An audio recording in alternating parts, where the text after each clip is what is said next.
CPI ఆధ్వర్యంలో save RDT FCRA renewal కోసం అనంతపురం నగరంలోని పెద్ద ఎత్తున రౌండ్ టేబుల్ సమావేశాన్ని ఏర్పాటు చేయడం జరిగింది. ఈ కార్యక్రమానికి పెద్ద ఎత్తున పార్టీ సంఘాలు, ప్రజా సంఘాలు, పార్టీలకు అతీతంగా ఎన్జిఓలు కావచ్చు, ఆర్గనైజేషన్స్ కావచ్చు, అనేక మంది దీంట్లో వచ్చి వారి వారి యొక్క సందేహాలను ఇవ్వడం జరిగింది. ముఖ్యంగా ఆర్డిటి అంటేనే అభివృద్ధి, అభివృద్ధి అంటేనే ఆర్డిటి. అనంతపురం జిల్లాలో చూసుకుంటే కన్నా ఉమ్మడి జిల్లాలో ఆర్డిటి సేవల్ని మరవలేం. ఆర్డిటి సంస్థ అనేది కేవలం ఒక మతానికి చెందినది కాదు, ఒక కులానికి చెందినది కాదు, ఒక ప్రభుత్వానికి కాదు, కేవలం పేదలకు ఏ విధంగా అవసరమైన విషయం కూడా ప్రతి ఒక్కరికి తెలిసిన విషయమే.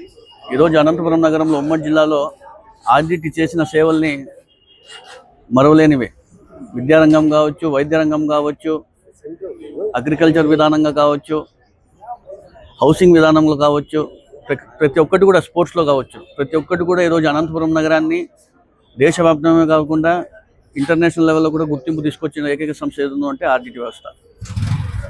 ఈరోజు ఎఫ్సిఆర్ఏ రెన్యువల్ కాకపోవడం దాదాపుగా 10 నెలలుగా అనేక మంది ప్రజా సంఘాలు కావచ్చు, పార్టీలకు అతీతంగా కావచ్చు, అనేక ఆర్గనైజేషన్స్ దాదాపుగా 10 నెలల నుంచి అనేక పోరాటాలు చేస్తున్నారు, ఉద్యమాలు చేస్తున్నారు, ర్యాలీలు చేస్తున్నారు.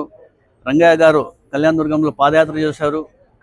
అయినప్పుడు కూడా ఇప్పుడున్నటువంటి కూటమి ప్రభుత్వానికి చలనం లేదంటే ఏ విధంగా ఉండో కూడా మనం ఒకసారి గమనించాలి.